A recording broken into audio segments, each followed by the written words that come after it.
जब तक मांग पूरी नहीं होती है, सरकार चाहेगी कि मर जाए तो मर जाएंगे। एडमिशन हमने पीएमसीएच में लिया है तो हम कहीं और क्यों जाए पढ़ने के लिए? तो 48 घंटे के लिए हम लोग यहाँ भूख हड़ताल पे बैठे हैं। उसके बाद फिर हम लोगों का एडमिशन यहाँ पे हुआ है। धोखाधड़ी कर रहे हैं ना हमारे साथ। नमस्कार दोस्तों, मैं शिवानी और आप देख रहे हैं हमारे साथ हिंद आवाज़। सरकार की उदासीन रवैये और प्रशासन की मनमानी की वजह से आज जो है जीएनएम की छात्राएं 13वां दिन जो होने जा रहा है फिर से अपनी हड़ताल को लेकर बैठ चुकी हैं सड़क पर। आपको बता दें कि आज 72 घंटे का भूख हड़ताल भी है और क्या कुछ है एक बार इनसे ही जानते हैं। क्या नाम हुआ आपका? रोशनी गुप्ता। आज 72 घंटे का आज से भूख हड़ताल है। 48 घंटे का। 48 घंटे का। 48 घंटे के बावजूद भी और भी रुद्र रूप या उग्र होने वाला है ये। आमरण अनशन करेंगे हम लोग, क्योंकि हमारा मांग जो है वो बिल्कुल जेन्युइन है। और जब कोई भी ये बात सोच सकता है कि अगर आप एडमिशन पीएमसीएच में ले रहे हैं तो पढ़ाई भी पीएमसीएच में ही होनी चाहिए ना। अगर आपको पीएमसीएच बनाना है तो ठीक है, आप लोग वहाँ से हम लोगों को हटा रहे हैं, ठीक है। तो पटना में और भी तो जगह है जहाँ पे हम रह सकते हैं और पीएमसीएच में अपनी ट्रेनिंग कर सकते हैं। किसी का एडमिशन आप किसी जगह पे लिए हैं और उसकी पढ़ाई कहीं और पे कराएंगे, ये तो सही नहीं है। वो भी ऐसे तो है नहीं कि प्राइवेट है, मतलब आप पैसे लेकर के एडमिशन लिए हैं मेरा, ऐसा तो है नहीं। हम लोग अपने मेरिट वाइज रैंक ला करके एग्जाम में उसके बाद फिर हम लोगों का एडमिशन यहाँ पे हुआ है। राह चलते तो आप एडमिशन दे नहीं दिए थे, तो फिर आज कैसे हमारे हक को, ये जो हमारा अधिकार है, आप धोखाधड़ी कर रहे हैं ना हमारे साथ। एडमिशन कहीं और ले रहे हैं और फिर ये कहीं और दे रहे हैं। तो ये हमारा जेन्युइन राइट है और बिल्कुल छोटी सी मांग है हमारी। कोई बहुत ज़्यादा बड़ी बात नहीं है सरकार के लिए एक बिल्डिंग देना, कोई बहुत बड़ी बात नहीं है। अगर वो चाहे तो तुरंत दे सकती है। तो हम लोग अपने भविष्य को ख़राब नहीं करना चाहते हैं, इसलिए हम लोग अभी 1 महीने से प्रोटेस्ट कर रहे हैं। 13वां दिन है यहाँ धरना का हमारा और आज हम लोगों का भूख हड़ताल 48 घंटे के लिए आज से है हमारा।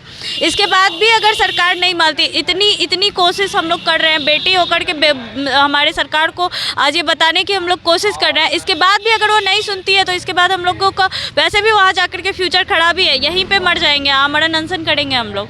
प्रशासन कह रहा है कि और भी विकल्प उनके पास हालांकि विकल्प नहीं है।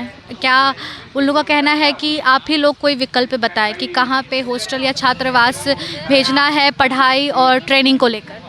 तो आप अगर हम लोगों से पहली बात तो ये कह रहे हैं कि आप हॉस्टल ढूंढ करके दीजिए। आपके पास अगर हॉस्टल नहीं था, सुविधा नहीं थी, एडमिशन नहीं लेते। हम लोग पीएमसीएच की जगह पे एनएमसीएच में जाते, एडमिशन क्यों लिए? उसके बाद जब अभी ऑप्शन हम बता रहे हैं आपको, एनएमसीएच में हॉस्टल्स खाली, अगर सरकार चाहे तो तुरंत के तुरंत, जैसे पीएमसीएच आप लोगों ने विकल्प दिया था हॉस्टल का? कुल हॉस्टल का विकल्प दिया है। कल परसों भी जाकर के जो हम लोग मंगल पांडे जी से मिल करके आए हैं, तो उस लेटर में भी हम लोगों ने इसका विवरण दिया है कि हम लोगों को और भी ऑप्शंस हैं, जैसे कि एनएमसीएच में हॉस्टल खाली है, BSc nursing college, ITI college में और भी बहुत जगह, राज्य स्वास्थ्य समिति, ये सब जगह पे बिल्डिंग्स खाली हैं। तो आप वहाँ पे हम लोगों को हॉस्टल क्यों नहीं प्रोवाइड कर रहे हैं? और उसके बाद जब हम लोग कह रहे हैं कि ठीक है आप वो हॉस्टल भी नहीं दे सकते, तो हम लोग कह रहे हैं कि आप हम लोग को एचआरए दे और हमारा जो स्टाइपेंड है वो सही टाइम पे दे। हम लोग खुद बाहर रह करके अपनी ट्रेनिंग कर लेंगे, तो आप वो भी नहीं मान रहे। फिर आप क्यों ये जिद पे अड़े हुए हैं कि राजा पाकड़ ही जाना है? ऐसा क्यों? अगर सरकार तब भी अड़ी रही और कही कि मेरे पास कोई विकल्प नहीं है और आप लोग की ट्रेनिंग जो है वैशाली ही करवाएंगे, तब आप लोग क्या कीजिएगा? उससे ज़्यादा हम लोग अभी तक तो 48 घंटे के लिए हम लोग यहाँ भूख हड़ताल पे बैठे हैं कि सरकार 13 दिन हो चुका है बट कहीं से कोई भी आश्वासन नहीं मिला है। क्या उन्हें सिर्फ बोलना आता है कि बेटियों को पढ़ाते हैं, हम ये करते हैं? आश्वासन 13वां दिन होने के बावजूद भी नहीं मिला है। आगे क्या मिल सकता है भूख हड़ताल के बाद भी? हम उम्मीद लगा के अभी तक बैठे हैं, लेकिन हम राजा पाकड़ नहीं जाना चाहते किसी भी हालात में। 1 महीने से ज़्यादा हो चुका है। क्या नहीं लगता है कि सरकार से अब उम्मीद रखना ही जायज़ नहीं है? जायज़ नहीं है, लेकिन हमारी मांगे तो जायज़ है। हम अपनी मांग तो मांग सकते हैं उनसे। अब निर्णय उन्होंने लिया है, हमसे बिना पूछे लिया है, पढ़ाने के लिए तो लिया था। हम लोग पढ़ने के लिए तो तैयार हैं।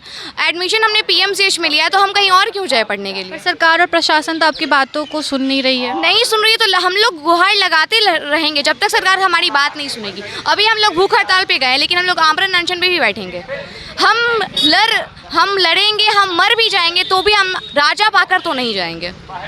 हमारा प्रोटेस्ट कंटिन्यू ही रहेगा। सरकार को हम चाहते हैं कि सरकार जो अपना निर्णय लिए राजा पाकर की जगह कहीं भी पटना में दे दीजिए, हम रहने के लिए तैयार हैं। प्रशासन का कहना है कि कोई भी विकल्प नहीं है और ना हम उनको अभी विकल्प भी है, हमने विकल्प दिया है हर जगह, लेकिन वो विकल्प सुनने के लिए तैयार नहीं है।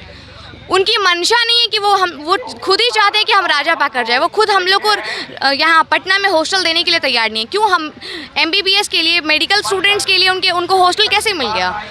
नर्सिंग स्टूडेंट ही क्यों सफ़र कर रही है हमेशा? नर्सेस को कहा जाता है कि वो हर्ट है हॉस्पिटल्स की, और उन्हीं को आप 40 किलोमीटर दूर भेज रहे हैं। वो लगातार 1 महीने से प्रोटेस्ट कर रही है, वो आपको नज़र नहीं आ रहा है। 1 महीने से हम लोग बैठे हुए हैं यहाँ, भूख हड़ताल पे भी कर रहे हैं, बट अभी तक कहीं से कोई आश्वासन नहीं मिल रहा। सरकार कहती है कि हम सारी सुविधा देंगे वैशाली में, तब आप लोग को जाना पड़ेगा, तब आप क्या कहती हैं? सुविधा का 1 मिनट, जब उनके सामने हम लोग को PMCH में मारा गया तो वो क्या सुविधा देगी हमें राजा पाकर में? पर इस चीज़ की अगर वो आश्वासन देते हैं तब हम आश्वासन ये मांग रहे हैं ना, आप हमको पढ़ाइए, हम पढ़ने के लिए तो तैयार है ना। आप पटना में हमको हॉस्टल देके पढ़ाइए, वहाँ भी तो आपका पैसा खर्च होगा ना, तो आप हमें HRA प्रोवाइड करवाइए। आप आश्वासन ऐसा क्यों दे रहे हो हमें? हम रहने के लिए तैयार हैं, हम पढ़ने के लिए तैयार हैं, आप हमें HRA प्रोवाइड कीजिए, टाइम पे स्टाइपेंड दीजिए। हम लोग फूडिंग खुद से ही करते हैं ना, हम लॉजिंग भी कर लेंगे खुद से। आप चाहते हो हम सफ़र करें, हम ऐसे सफ़र करने के लिए तैयार हैं, लेकिन हम राजा पाकर जाने के लिए तैयार नहीं। परसों हम लोग रहमान सर जो है हमारे पटना में, उनके साथ में हम लोग मंगल पांडे जी से मिलने के लिए गए थे। तब भी मंगल पांडे जी ने यही कहा था, रहमान सर को भी यही कहा था कि आप हॉस्टल बता दीजिए, हम दे देंगे। तो रहमान सर ने उनसे नहीं कहा है, लेकिन उनका कहना ये भी है, ये जानकारी उनके द्वारा दी गई है कि 300 छात्राओं को रहने के लिए हॉस्टल मैं किराए पर दूंगा, आप रखने के लिए तैयार होइए। इसके बाद भी सरकार सुनने के लिए तैयार नहीं है। जब रहमान सर बोल रहे, फिर इसमें उनकी मंशा क्या है राजा पाकर भेजने की? इतने ऑप्शंस मिल रहे हैं, अभी रहमान सर भी बोल रहे कि हॉस्टल मैं दूंगा, फिर भी नहीं मान रही है सरकार। अब क्या बहाना बनाएगी सरकार? मरने की कगार पे है बेटियाँ, कब तक? जब तक मांग पूरी नहीं होती है। सरकार चाहेगी कि मर जाए तो मर जाएंगे, नहीं तो मांग पूरी कर दे। सिंपल सी मांग है, हॉस्टल चाहिए। राजा पाकर हम लोग किसी कीमत पे नहीं जाने वाले। और जो सेफ्टी की बात करती है सरकार, आश्वासन देती है, तो हमने अपने सुप्रिटेंडेंट PMCH जो अधीक्षक है उनसे मांगा था, तो उन्होंने साफ इनकार कर दिया था कि हम सेफ्टी की कोई गारंटी नहीं लेते हैं। तो सेफ्टी का कोई आश्वासन सरकार का देना मतलब वो धोखाधड़ी है। जैसे वो PMCH में एडमिशन करवा के राजा पाकर भेज रहे हैं, वो एक तरह का धोखा। ये दूसरा धोखा रहेगा कि हम आपको सेफ्टी का आश्वासन देते हैं। जैसे हम लोग को PMCH में मारा गया, वैसे वहाँ पर भी ले जाके पीटा जाएगा, यहाँ तक कि मार भी दिया जाएगा, मार कर फेंक भी दिया जाएगा, किसी को कोई फर्क नहीं पड़ेगा उससे। तो हम राजा पाकर किसी कीमत पे नहीं जाएंगे।